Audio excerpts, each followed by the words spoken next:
આજે જે આદિશક્તિની પૂજા કરી તો બે શબ્દ પેલા એ જ બોલી દઉં, નહીં તો બેને વાણી કરી હતી ને એની ઉપર મારે બોલવું હતું, પણ હવે આ ભાઈએ પૂજા કરી આદિશક્તિની એટલે એની ઉપર જ બોલું. એટલે આજે બીજું નોરતું અને માં આદિશક્તિ, હું આદિશક્તિ બોલું છું, શબ્દ ઉપર ધ્યાન દેજો. જેને પરા અંબા કહેવાય, પરા પ્રકૃતિ કહેવાય. જેને એક વખત એવો પ્રસંગ બનેલો શિવ પુરાણ ની અંદર આવેલું, એક વખત એવો પ્રસંગ બનેલો જેમાં શિવજી અને પાર્વતી સત્સંગ કરવા બેઠા. હવે ઈ નિત્ય એનું કર્મ હતું, ઈ સત્સંગ કરે ને એટલે જેટલા એના ગણ બધા હોય ઈ આજુબાજુ ઋષિ મુનિ તપસ્વી જોગી જે કોઈ પણ હોય ને એનો સત્સંગ સાંભળવા આવતા. એમાં એક વખત એવું બન્યું, ભામરી ઋષિ હતા ને ઈ સત્સંગમાં બેઠા. એટલે ભામરી ઋષિ રહ્યા ને ઈ કેવા હતા, ખાલી એમ કે હું મહાદેવ સિવાય કોઈને માનતો નથી. એટલે જ્યારે સત્સંગ પૂરો થયો ને એટલે ભામરી ઋષિએ કીધું કે મારે તમારી પ્રદક્ષિણા કરવી છે. શંકર ભગવાન બેઠા બેઠા કીધું કે કાઈ વાંધો નહીં, કરી લે. એટલે કે માં પાર્વતીને ઊભા કરી દે, મારે ખાલી તમારી પૂજા કરવી છે અને તમારી પ્રદક્ષિણા કરવી છે. એટલે એને કીધું કે ઈ કદાચ બેઠા હોય તો શું વાંધો છે, તો કે હું ખાલી તમારો ઉપાસક છું. શું બોલ્યા?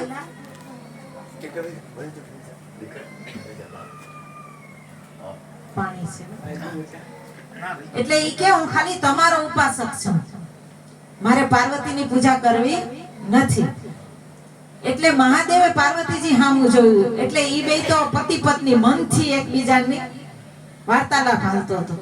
એમાં પાર્વતીજીએ ખાલી મહાદેવની સામે જોઈને એટલું જ કીધું કે બાળક કહેવાય, સ્વામી ભલે કાઈ વાંધો નહીં, તમારી પ્રદક્ષિણા કરી લે. એટલે એને છે ને હાથ આમ પકડ્યો, માં પાર્વતીનો હાથ આમ કરીને કીધું કે ના, બાળક છે છતાં એને એની માની ખબર પડવી જોઈએ કે માં શું કહેવાય. ભલે આપણું બાળક છે, હું કહું છું, પણ એને માની ખબર હોવી જોઈએ કે માં શું છે. એટલે એમ કીધું કે કાઈ વાંધો નહીં, પ્રદક્ષિણા કરી લ્યો. તો કે નહીં, મારે ખાલી તમારી જ કરવી છે. એટલે શિવજી છે ને નજીક જઈ અને પાર્વતીજીને ટચ થાય ને એવી રીતના બેઠી. ઈ કે હવે તું પ્રદક્ષિણા કર. એટલે એને શું કર્યું, સરપ બની ગયા. ભામરી ઋષિ સિદ્ધ યોગી હતા, એટલે સરપ બની નીકળી ગયા. એટલે મહાદેવને ન ગયું, એટલે એને શું કર્યું, અર્ધનારી સ્વરૂપ લઈ લીધું. બે કીધું કે હવે તું પ્રદક્ષિણા કર. એટલે છતાંય મા પાર્વતી મનથી કહે છે શિવજીને, મહાદેવને, કે તમે રહેવા દો.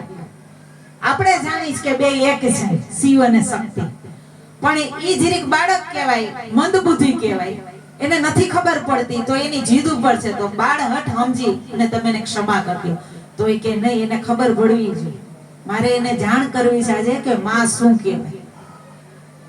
કારણ કે આદિશક્તિ પ્રકૃતિ હતી, પાર્વતી એટલે આદિશક્તિ પ્રકૃતિ, અને જેને પરા અંબા કહેવામાં આવે, ગીતાજીની અંદર ઉલ્લેખ છે.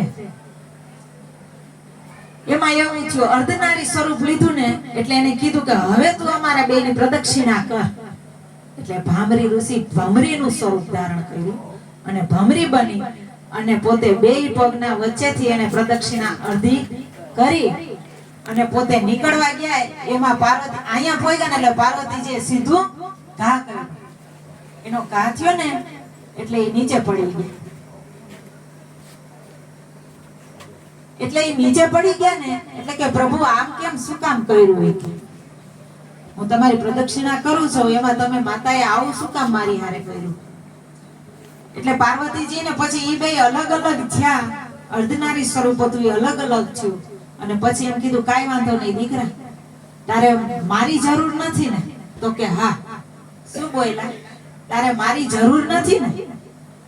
તો કે નહીં, મારે તમારી જરૂર નથી, મારે ખાલી મહાદેવની જરૂર છે. કાઈ વાંધો નહીં કે હું અહીંથી વયા જઈશ, હું અહીંથી વયા જઈશ. એટલે પાર્વતી જ્યાંથી પગલા માંડતા ગયા ને એમ ઓલા ભામરી ઋષિ હતું ને એની શરીર છે ને એની રાખ બનતી જતી. એના શરીર જો શબ્દ ઉપર ખાસ ધ્યાન દેજો તો તમને વાત સમજાય. તમે ચિત્ર ઉપર નહીં જતા, શબ્દને ધ્યાનમાં રાખજો. એટલે એની રાખનો ઢગલો થતો ગયો. પાર્વતીજી વહી ગયા, શિવજી એમને આનંદથી બેઠા છે. પછી મહાદેવ એમ કીધું કે તારે પાર્વતીની જરૂર નથી, માની જરૂર નથી, એ નીકળી ગયા, હવે મારી પ્રદક્ષિણા કર. તો કે પ્રભુ મારી પાસે શરીર નથી, હવે હું તમારી પ્રદક્ષિણા કઈ રીતે કરું? તો કે મૂર્ખા, ઈ જ તો શક્તિ હતી, ઈ તો પ્રકૃતિ હતી. જો સમજો, આદિ શક્તિ પ્રકૃતિ, ઈ જ પ્રકૃતિ છે ને, આ 5 તત્વ ને 25 પ્રકૃતિ, એનું તારું શરીરનું બંધારણ થયું છે. જેને પરા પ્રકૃતિ કીધી, અપરા પ્રકૃતિ કીધી. પ્રકૃતિનું વર્ણન ઘણું કર્યું ગીતાજીની અંદર, ક્ષેત્ર અને ક્ષેત્રજ્ઞનું ઘણું વર્ણન કર્યું. એમાં જે પ્રકૃતિનો ભાગ છે ને, એ શરીર છે. શરીર અને શરીરી. શરીરને જાણવા વાળો તું હે અર્જુન, શરીરી છો. ને શરીર છે 5 તત્વ ને 25 પ્રકૃતિથી બનેલું. હમણાં તમે મને એમ કહો કે મંજુબેન આજ તમે અમારા ઘરે આવજો, તો હું એમ કહું આજ તો મારા શરીરમાં બહુ અણશક્તિ આવી ગઈ. શું બોલીશ? અણશક્તિ. જો શક્તિનું નામ આવે, મારામાં અણશક્તિ આવી ગઈ છે. તો એ કહે કે પ્રભુ મારી પાસે શરીર નથી, હવે હું પ્રદક્ષિણા કઈ રીતે કરું?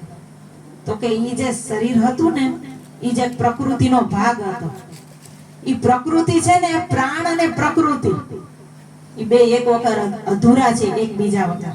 જેમ એક સિક્કો હોય, એને કાટ અને છાપ, કાટ ના હોય ને તો સિક્કો ખોટો કહેવાય, અને છાપ ના હોય ને તો ખોટો સિક્કો કહેવાય. એ હાલે નહીં બજારમાં. એ મને પ્રાણ અને પ્રકૃતિ છે, ઈ પ્રકૃતિ હતી તારી. પ્રભુ મને માફ કરી દો, મારાથી ભૂલ થઈ ગઈ. હવે મારે કદાચ પ્રદક્ષિણા કરવી તો શરીર વગર કઈ રીતે કરવી? મારે તમારી પ્રદક્ષિણા કરવી તો શરીરની મારે જરૂર પડશે. તો કે તો હવે એને બોલાવ, હવે એને બોલાવ. પછી કે મારે ખરેખર માની જરૂર પડશે, કારણ કે હવે હાવજી કે આગળ જાઓ. જે શિવ અને શક્તિનું શિવ પુરાણ ની અંદર જે વ્યાખ્યા કરી ને, તો કે પુરુષ તત્વનું કામ કેટલું? પુરુષ તત્વનું કામ કેટલું? નર નારી, સ્ત્રી પુરુષ, અથવા તો શિવ શક્તિ જે કોઈ લ્યો. પણ જે 9 મહિના ધારણ કરે છે એ કામ કોણ? સ્ત્રીનું. તો આ શરીરમાંથી બીજું શરીર પ્રગટ કરે છે. 9 મહિના જે ધારણ કરીને રાખે છે સ્ત્રી, તો એ આ શરીરમાંથી બીજું શરીર ધારણ કરે છે. એટલે કઈ કે પ્રકૃતિની તારે જરૂર પડશે. એટલે માં આદિ શક્તિ જેને કહેવામાં આવે છે ને, બીજું કોઈ નથી. વૈષ્ણવ દેવી ગયા હોય ને એને ખબર હોય કે અહીંયા એક મોટો બોર્ડ મારેલો છે કે માતાજી એટલે બીજું કાઈ નથી. પણ જે આખા વિશ્વની અંદર પ્રકૃતિ છે, જે તમે પ્રાણ લઈ રહ્યા, ઈ જ આદિ શક્તિ પ્રકૃતિ છે. કે તમે પ્રાણ લઈ રહ્યા ને, કારણ કે માતા લોયણે પણ એક ઉલ્લેખ કર્યો કે આવે છે ને એ શક્તિ છે, જાય છે શિવ છે. શિવ અને શક્તિ, શ્વાસ અને ઉચ્છ્વાસ. એટલે અહીંયા પણ એક મોટો બોર્ડ મારેલો છે વૈષ્ણવ દેવીને, અહીંયા કે તમે અંદર જાઓ ને એટલે બીજું કાઈ નહીં હોય, 3 પિંડના ભાગ પડ્યા છે. તમે કોઈ આકારવાળી નહીં સમજતા. માતાજીને અહીંયા મોટો બોર્ડ મારેલો છે. અમે વૈષ્ણવ દેવી ગયા હતા ને તો અહીંયા મેં બોર્ડ વાંચ્યો. જો આઈ બેઠા મારા ઘરવાળા, એને પૂછ્યું, એને અહીંયા લખેલું જ છે કાયદેસરનું કે બીજું કાઈ નથી. માતાજી એટલે ઈ જે તમે શક્તિ, તમે જે કઈ પ્રાણવાયુ લઈ રહ્યા છો, અને જે પ્રકૃતિ છે ને, પ્રકૃતિ ઈ જ મહામાયા છે, ઈ જ મહાશક્તિ છે. એનો જ સ્ત્રોત આની અંદર આવી રહ્યો છે, જેનાથી આપણે શ્વાસ અને ઉચ્છ્વાસ લઈ રહ્યા છે. અને લેવા હે તો કેનાથી? આ શરીરથી, આ પિંડથી. બાકી આની અંદરથી ગયા પછી જરૂર પડતી નથી. જ્યાં લગીન આ શરીરની અંદર છે ને ત્યાં લગીન એની જરૂર પડે છે. એટલે હમણાં માની વાત કરી ને, પૂજાની વાત કરી, તો માં આદિ શક્તિ પ્રકૃતિ છે ને, ઈ જ મહામાયા. આપણે એક ગરબોય ગાય છે કે તું કાળી ને કલ્યાણી રે માં, જ્યાં જોઉં ત્યાં જોગ માયા, અને 3 તે લોકમાં જાણી રે માં, જ્યાં જોઉં ત્યાં જોગ માયા. તો જ્યાં જોઈ ત્યાં છે ને જોગમાયા. તને પેલા તે જોગમાં જાણી રે માં, જ્યાં જોઉં ત્યાં જોગમાયા. તું હરિશ્ચંદ્ર ઘેર પટરાણી રે માં, જ્યાં જોઉં ત્યાં જોગમાયા. તું સતને કારણે વેચાણી રાવે કે ગાવ. ગાય તો છે. આ ગાવ છે. ગાય જ છે. બોયલું કહેવાય. ગાયના પ્રેરણા બચાવી છે બધા. બોલો સેફ ગાય. એ ચરણ પૂરું કરો ગાઈ. એમને આનંદ આવે તમે એને કયો માં એને મોજ આવે એમ કરવા. ઈ જેમ આવશે ને એમ આમાં નક્કી કરેલું કે પાકું કરેલું કાઈ નથી. ઈ જેમ એનો પ્રવાહ હાલતો હોય છે ને એમ આવશે. ફરમાઈશ ન હોય એમાં. તને ત્રણે તે લોકમાં જાણી રે માં, જ્યાં જોઉં ત્યાં જોગ માયા. તું હરિશ્ચંદ્ર ઘેર પટરાણી રે માં, જ્યાં જોઉં ત્યાં જોગ માયા. તું કાળીને કલ્યાણી મોરી માં, જ્યાં જોઉં ત્યાં જોગ માયા. હે તું તો સતને કારણીએ વેચાણી મોરી માં, જ્યાં જોઉં ત્યાં જોગ માયા. તને બીજા તે યુગમાં જાણી મોરી માં, જ્યાં જોઉં ત્યાં જોગ માયા. તું રામચંદ્ર ઘેર પટરાણી મોરી માં, જ્યાં જોઉં ત્યાં જોગ માયા. તું રાવણ કુળ હરનારી મોરી માં, જ્યાં જોઉં ત્યાં જોગ માયા. હવે આ જેટલી પણ કડી આવે ને એની અંદર તમે જોજો ઈ યોગમાયા શું બનીને આવ્યા? નારી બનીને આવ્યા. સતને કારણે વેચાણી તોય તારા તે થઈને આવ્યા. રાવણ કુળને હર્યું તો સીતા થઈને આવ્યા. શંકર ઘેર પટરાણી તો પાર્વતી થઈને આવ્યા. એટલે જ્યાં જ્યાં આવ્યા ને ઈ નારી બનીને આવ્યા. પછી પાંચે પાંડવના ઘરે આવ્યા તો દ્રૌપદી થઈને આવ્યા. કૌરવ કુળને હર્યું પણ હતી તો આદિ શક્તિ પ્રકૃતિ. કારણ કે એક વખત એવી ઘટના બનેલી, દ્રૌપદીની વાત કરી તો કરું. એક વખત એવી ઘટના બનેલી કે પાંચે પાંડવ હારે જ્યારે દ્રૌપદીના વિવાહ થયા ને એટલે દ્રૌપદી મૂંઝાણા કે એક વચન ઉપર હું રહી તો ગઈ કેશવ, પણ આમાં પાંચે પાંડવની હારે મારે રહેવું કેમ? એટલે કૃષ્ણ ભગવાને એક વાત કરી કે તું એક વર્ષ એક વ્યક્તિ ભેગી રહેજે. ત્યારે કોઈ એન્ટ્રી બીજો વ્યક્તિ કરી નહીં હતી. અને જેદી બીજો વ્યક્તિ આવી ગયો એટલે એને તપસ્યા કરવા એક વર્ષ વયું જવાનું. એમાં એક વખત એવું બન્યું કે દ્રૌપદીજી જ્યારે યુધિષ્ઠિર રાય હારે એક વર્ષ રહ્યા ને ત્યારે યુધિષ્ઠિર રાય દ્રૌપદીજીના ચરણ કમળ દબાવતા હતા. અને ત્યાંથી નીકળવા ટાણે ભીમ છે ને ઈ જોઈ ગયા. એટલે ભીમ છે ને એને જરીક વિચાર એવો આવી ગયો કે ગમે એમ તો આ નારી કહેવાય અને ધર્મરાજ યુધિષ્ઠિર એટલે ઈ શું કહેવાય, અને આ તુજ નારીના પ્રેમમાં આટલા મોહિત કે ઈ પગ દબાવે અને આટલા બધા મારા ભાઈ હાવ નીચે આવી ગયા કે ઈ આ નારીના પગ દબાવે કે એટલા બધા આધીન એમ.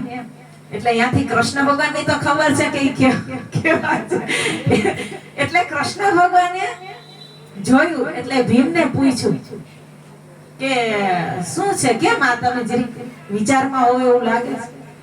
તો કે કહી દઉં તો કે હા. તો કે હું આજે મારા ભાઈના કક્ષમાંથી નીકળ્યો, જરીક દરવાજો ખુલ્લો હતો તો મારા ભાઈ યુધિષ્ઠિરાય જેની આજ્ઞામાં અમે હાલવા વાળા અને ઈ દ્રૌપદીજીના પગ દબાવતા હતા. તો એ કે તો તું પૂછી લે. તો કે એમ કેમ પૂછવું? એ કે અંદર કક્ષમાં જાઉં તો એક વચનથી બંધાયેલા છે કે એક વર્ષ અમારે તપસ્યામાં વયું જવું પડે, પણ જ્યાં લગીને એક વ્યક્તિ હારે હોય ત્યાં લગીને અમારે બીજા ભાઈથી જવાય એમ નથી, એવા બંધનમાં હતા. તો કે કાઈ વાંધો નહીં, સવારે 4 વાગશે ને એટલે બ્રહ્મ મુહૂર્તમાં દ્રૌપદીજી નદીએ નાવા નીકળશે. એટલે નદીએ જ્યારે નાવા જાય ને ત્યારે તું શું કરજે, નાવા જાય ને એ પેલા તું તરીએ વયો છે. એટલે કે તરીએ વયા જાવ? કે હા. પછી તું એને કાંઈ પણ પૂછવું એ પૂછી લેજે. તો કે પછી હું અંદર ગયા પછી મારે કેમ પૂછવું, બોલે? અંદર ગયા પછી મારે કેમ પૂછવું, બોલે? તો કે તું એટલું કરજે, હું તને કહું ને એમ બોલજે. તો કે શું? તળિયે જા ને એટલે ઈ કે ઈ જ્યારે નાતી હોય અને તને જે કાંઈ એનો ભાગ હાથમાં આવે ને એને પકડજે. અને પછી તો કે પછી એટલું કહી દેજે કે 5 પાંડવ ને છઠ્ઠા નારાયણ ને તારા ખપરથી બહાર રાખજે. હું કીધું 5 પાંડવ અને છઠ્ઠા નારાયણ ને તારા ખપરથી બહાર રાખજે. તો કે ઠીક છે. હવે ઈ હવાર પડ્યું ને એટલે સીધા નદીમાં વયા ગયા તળિયે. અને દ્રૌપદીજી છે એ મહાસતી જેની ગણતરી થાય છે. હવે ઈ નદીએ નાવા ગયા ને એટલે નદી કવડી હતી, ખબર છે? એમાં ઈ જે નાવા પડ્યા ને એટલે આખા એના જે વાળ ખુલ્લા હતા ને આખી નદી ઢકાઈ ગઈ. અને એનો જે પગનો અંગૂઠો હતો ને તળિયે ગયો. એવડું વિકરાળ રૂપ દ્રૌપદીજીએ ધારણ કર્યું. હવે તળિયે જે ભીમસેન બેઠા હતા ને એને તરત જ એનો અંગૂઠો હાથમાં આવ્યો ને એને પકડી લીધો. ઈ કે આવું બધું દ્રૌપદીનું રૂપ અને આવા બધા દ્રૌપદીજી. પછી મનમાં વિચાર આવે છે કે તો મારા ભાઈ છે ને ઈ જેને ઓળખી ગયા છે, અમે કોઈ નહીં. કારણ કે યુધિષ્ઠિરાને ખબર હતી કે દ્રૌપદીજી કોણ છે. એટલે કેશવે જે પ્રમાણે કીધું ને, કૃષ્ણએ જે પ્રમાણે કીધું ને એમ પગનો અંગૂઠો પકડી અને સીધું માંગી લીધું કે 5 પાંડવ હે માં. જો શું બોલ્યા? દ્રૌપદીજી નું બોલ્યા, હે માં 5 પાંડવ અને છઠ્ઠા નારાયણને તારા ખપરથી બહાર રાખશે. અને અહીંયા એને આશીર્વાદ દઈ દીધા કે જા 5 પાંડવ અને છઠ્ઠા નારાયણને તારા ખપરથી બહાર. હવે ખપર ક્યું કહેવાય? ખબર ક્યું કહેવાય? ખબર જે ખબર છે ને એની અંદર જ આવન જાવન થાય છે. આ લોકોએ મુક્તિ માંગી લીધી. આ લોકોએ મુક્તિ માંગી લીધી, જન્મ મરણ ટાળી લીધા. કારણ કે કૃષ્ણ ભગવાન બોલે ને એ કોઈ જેવી તેવી વાત ન બોલે, સમજીને માંગ્યું. ખબર છે ને, ખબર ઈ જ મહાગર્ભ છે. બોલું કીધું ને, એ ગરબો આવ્યો ગબર ગોખમાંથી. ઈ ગરબો ગરબામાં 14 લોક.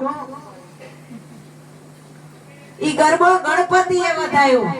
કે ગરબો ક્યાંથી આવ્યો તો કે ગબર ગોખ.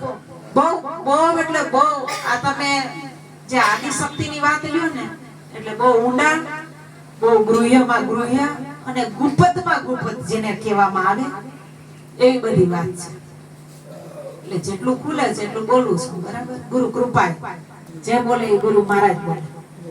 એટલે ગર્ભ જેને કહેવાય ને ઈ જ ખપર છે.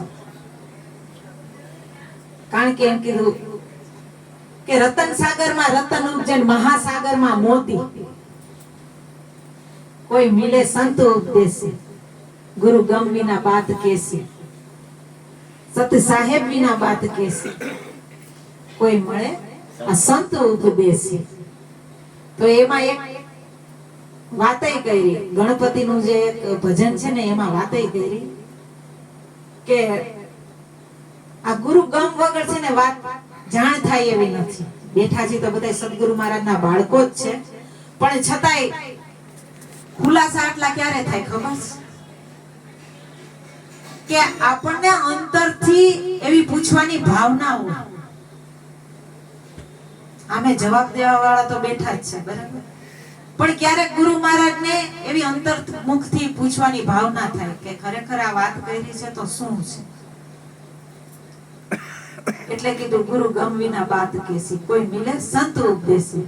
અહીંયા રામદેવપીરનું પણ ભજન છે કે ભક્તિ કરો તો અરજી અગમ ભેદ જાણ, અને હું કહું ઈ તમે વચનમાં હાલો.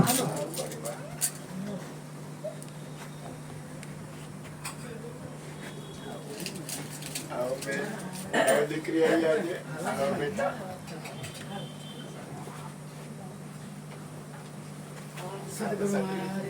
આવ મારી આવ બેટા. ઈ કે ભક્તિ કરો તો તમે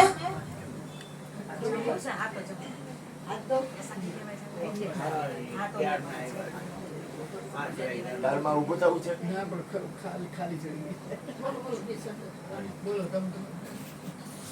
ઈ કે ભક્તિ કરો તો અરજી અગમ ભેદ જાણો, અને હું કવિ વચનમાં તમે હાલો. આ ધર્મ છે જૂનો, આદિ અનાદિ, તમે મોટા મુનિવર થઈને માણો તો આ જન્મ, આ ધર્મ જૂનો છે. પણ પેલા હું કીધું, હરજી ભાટીને આ વાત કરે છે. રામદેવ પીર મહારાજ હરજી ભાટીને સંદેશો આપે છે અને કહે છે કે ભક્તિ પેલા તો તમે કરો ને તો અગમ ભેદ જાણો, અને હું કહું ને એ વચનમાં તમે હાલો. જો હું બોલ્યા, હું કહું એમ તમે હાલો, હું કરું એમ નહીં. બીજા નંબરમાં કે એને એમય પાછું કીધું,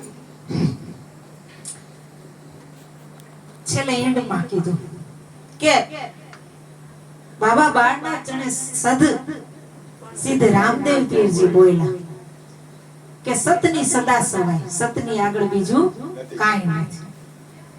તો વાત કરું છું કે 16 કડીનું ભજન છે.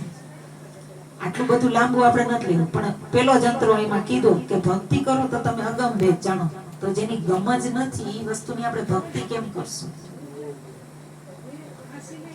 અગમ કીધું, અગમ એટલે જેની જાણ નથી. તો અહીંયા એમ કીધું કે દેવને દીવોને ધૂપ શું દેવાય, એને તો દિલ દઈ દેવું રે, મોજમાં રહેવું, મોજમાં રહેવું, અખંડ ધણીની નીત ખોજમાં રહેવું. તો અહીંયા ભક્તિ કરવી હોય આપણે તો અહીંયા બેન હમણાં ભજન ગાયું કે 12 બીજના ધણીને સંવરું.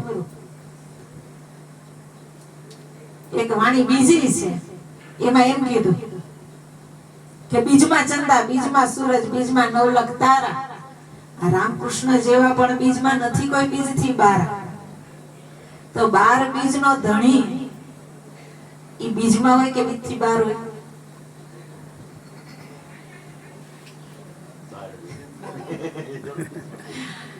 કારણ કે 12 બીજના ધણીને સંવરો ભજનમાં હાવ ખુલાસો કરે છે કે બીજથી જે બહાર છે ને ઈ ધણીને હું સંવરું છું.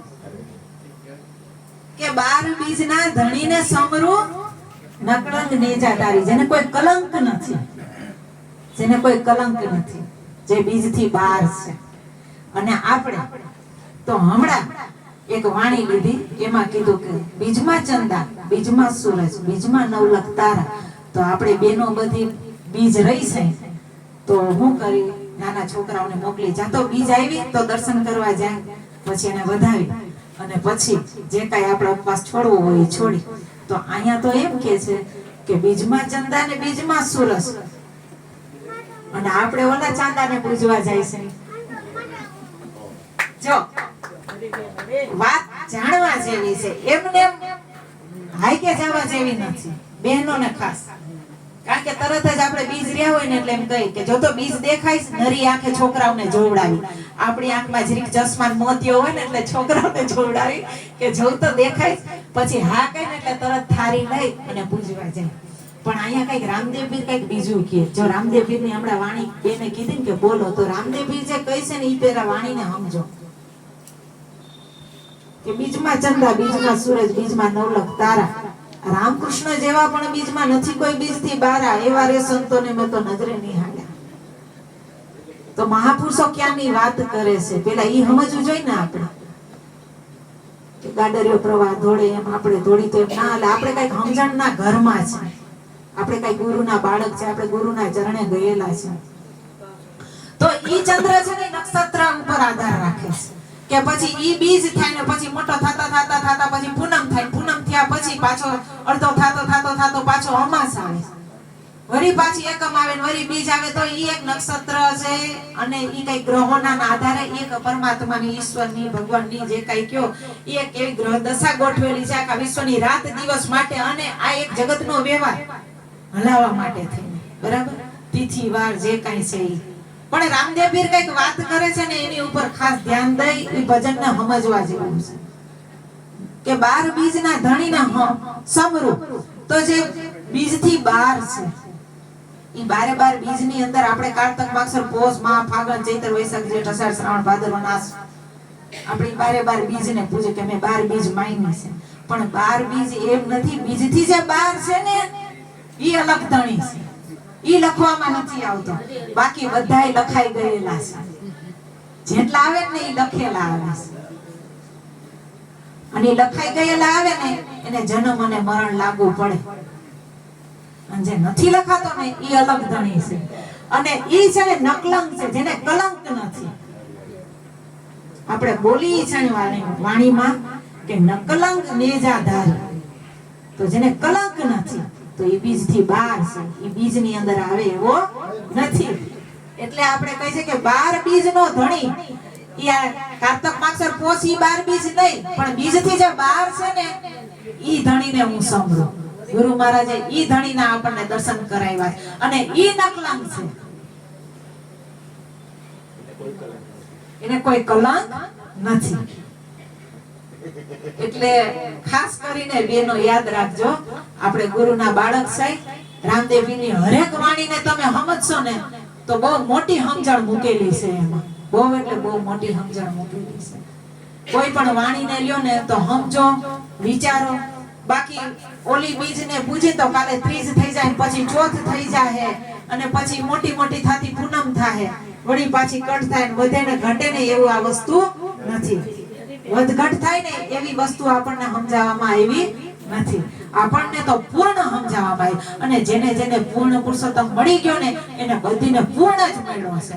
મને વધારે ના પાય ને ઓછો નાને એનાથી વધારે બમણો એવું કોઈ વસ્તુ મળી નથી. બધીને પૂર્ણતાના પદમાં જ મળ્યું છે. એટલે રામદેવ પીર કઈક વાત બીજી કરે. અને જૂનો ધર્મ તમે જાણી લો તો ધર્મ એટલે શું? ધર્મ વસ્તુ હું માળા મોતીડા ચાંદલો કરી લઉં અને ઈ ધર્મ, એને ધર્મ નો કહેવાય. અહીંયા તોરાદે બહુ સરસ વાણીમાં જાડેજાને સમજાય કે પાપ તારું પ્રકાશ જાડેજા, ધર્મ તારો સાંભળ. હવે ઈ હતા નિજાળ ધર્મ. તોરાદે જે વાતને આપણે જોકે વાત કરવા હાટું લેવું પડે, બાકી તો નિજ ધર્મની અંદર જ ભરેલા હતા. છતાં પણ આપણે વાત કરવા લેવી પડે એક વાત. તો એને એમ ન કીધું કે રામદેવ પીરનો ધર્મ તું સંભાળી. કીધું હું કીધું ધર્મ તારો સંભાળ, તારો ધર્મ શું છે ઈ તું સંભાળી, તારી બેડની પૂરા નહીં દે. તો ધર્મ છે ને વસ્તુ ઈ કોઈ આડંબરથી પ્રાપ્ત થાય, આડંબરથી હું ઓળખાવ એવો ધર્મ નથી. ધર્મને ધારણ કરવાનો છે. ધર્મ વસ્તુ છે ને ઈ ધારણ કરી લેવાની વસ્તુ છે. એટલે કે જૂનો ધર્મ આ આદિ અનાદિનો તમે મોટા મુનિવર થઈને માણો. લિંગ અને ભંગનો અરજી તમે ભેદ મટાડી દો, તમે સાબિત રાખો આખો તો તમે સાબિત રહી જાવ ત્યાં. પણ આ વસ્તુ તો કે અણલિંગી પદ સદગુરુ આપે, ત્રણે તાપ માટે ગુરુ ના જાય. તો લિંગ ને ભંગનો અરજી તમે ભેદ મટાડી દો, કારણ કે ઈ વસ્તુ તો ગુરુ ના જાણે. એટલે જાતિ રે ભાતિ નહીં, હરી કેરા દેશમાં છે. એટલે જે રામદેવ પીરે વાત કરી ને બહુ ગહનતાવાળી વાત કરી છે અને બહુ ઊંડાણમાં વાત કરી છે. પણ આપણે બાહ્ય દ્રષ્ટિથી વિચારશું ને જોવું ને તો રામદેવ પીરજી ખુદ આપણે એક એનું આખ્યાન લઈ અથવા તો કોઈ પિક્ચર લઈને એમાં જોઈ કે એની પાસે બધાએ પરચા જ માંગ્યા. છેલ્લે છેલ્લે તો વિરમદેવે પણ પરચો માંગી લીધો કે એક બકરી વ્યાણીને એનું બાકલું જન્મ્યું તો કે આ દૂધ દઈ દઈ એવી રીતના કર. હવે ઓલો તો જે સિદ્ધ પુરુષ હતા, બધું કરી શકે એવી એની સત્તા હતી. છેલ્લે નેત્રદેવના પત્નીએ પણ માંગી લીધું કે આટલું બધું જો તમે કરી શકતા હોય તો એક બાળક તમે પ્રગટ ન કરી શકો. તો કે બધાય તો ઠીક છે પણ તું તો મારી સ્ત્રી હતી, તું પણ ના ઓળખી ગઈ. પણ એને ઓળખું કોણ? એક ડાલીબાઈ અને બીજા હરજીભાઈ. કારણ કે ઈ છે ને એની વાત ઉપર ઉભા રહ્યા. એટલે પ્રગટ અને પરચામાં ફેર છે. જ્યાં લગીન પ્રગટ હોય ને ત્યાં લગીન એની વાતને પકડી લે, અને પરચામાં જેટલા હતા ને પરચામાં રહી ગયા.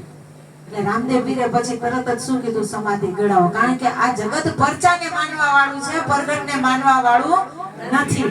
હવે જ્યારે એ દેહની અંદર હતા રામદેવ પીર, જ્યારે શરીર એનું હાજર હતું ત્યારે ડાલીબાઈ અને હરજી ભાટીએ ઈ વચનના અધિકારી બની ગયા અને એની વાત હતી ને એ લઈ લીધી. તો એનો બેડો પાર થઈ ગયો. અત્યારે પૂજવા વાળા ખાલી પૂજા જ રાખે છે. રામદેવ પીરને પૂજવા વાળા ખાલી પૂજા જ રાખે છે. પણ એની પાસે જે પ્રગટ હતા ત્યારે એની પાસે જે વાત હતી ને એ લેવા વાળા તરી ગયા. એ જન્મ અને મરણના બંધનમાંથી છૂટી ગઈ. કારણ કે પ્રગટની છે ને પૂજા છે. નાથ તુમ જાનતો સબ ઘટ કી, મીરા ભક્તિ કરે પ્રગટ કી. તો મીરાબાઈએ કીધું ને પ્રગટ, ઈ કે સબ ઘટ મેરા સાઈયા, ખાલી ઘટ ના કોઈ. વાઘટ કી બલિહારી કે જાઘટ પ્રગટ હોય. કોઈ ઘટ ખાલી નથી કે જેમાં મારો નાથ બિરાજમાન ન હોય. પણ પૂજા ઈ જ ઘટની થાય છે જે ઘટમાં પ્રગટ થઈ ગયું છે. આપણે હમણાં વચમાં જ સત્સંગ થયો તો કે અરુણભાઈની પૂજા કરવામાં આવે છે, જ્યોતિમાની પૂજા કરવામાં આવે છે, આ ભાઈની પૂજા કરવામાં આવે છે, હરજીવન બાપાની પૂજા કરવામાં આવે. તો શું કામ? તો ભગવાનની હમણાં સ્વામી વિવેકાનંદની વાત વચમાં કરી હતી. તો એને કીધું કે મારે ભગવાન જોવો છે. તો કે તારામાં પ્રગટ થઈ જાય. તો પ્રગટ એટલે ઓલા માતાજી આવે છે ને પ્રગટ થાય ને ઈ રીતે નથી થતું. ઈ રીતે પ્રગટ નથી થતા. પણ કઈ રીતે થાય છે? તો કે તારામાં ઈ ગુણ પ્રગટ થઈ જાય. ઈ જે પરમ તત્વ પરમાત્માના જે ગુણ છે ને ઈ તારામાં પ્રગટ થઈ જાય. એટલે તું પરમાત્મા, તું ઈશ્વર, તું ભગવાન. એટલે જે પ્રગટની પૂજા છે ને પ્રગટની બલિહારી છે ને ઈ, કારણ કે અહીંયાથી ઉપદેશ થાય છે ને આજ શરીર શું કરવાને પૂજે છે. કારણ કે અહીંથી ઈ વાત મળી છે. અહીંથી જય ગુરુ મહારાજ.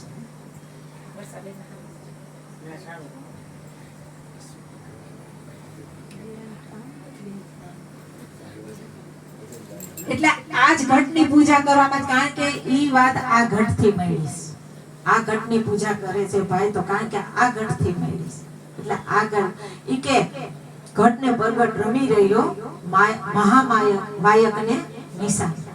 ઈ આ શાન છે. શાનમાં શાન મારા ગુરુજીની શાન. એટલે કહેવાનો ભાવાર્થ ઈ છે કે પ્રગટની બલિહારી છે અને પ્રગટ છે ને ઈ સર્વસ્વ છે. એટલે ઈ ઘટને તમે પૂજી લેજો જે ઘટમાં પ્રગટ બોલે છે. બાકી બોલે છે ને ઈ કોઈ બીજો નથી. છતાં પણ કહેવાનો ભાવાર્થ એટલો જ છે કે છે ને ભગવાન બીજે ક્યાંય નથી. પણ તમારામાં જે પ્રગટ થઈ જાય, તમારામાં જે ગુણ પ્રગટ થઈ જાય છે ને ઈ જ છે, બીજો નથી. પરમાત્માના ક્યાંય કે ભગવાનના ક્યાંય એવા કોઈ ખાણ નથી કે જ્યાંથી ભગવાન જન્મે છે. એવી કોઈ ખાણ નથી. મનુષ્ય થઈને આવે છે, એનામાં ઈ ગુણ પ્રગટ થાય છે અને ઈ જ જેને આપણે ભગવાન કહીએ છીએ. બરાબર? બોલો સદગુરુ મહારાજની જય.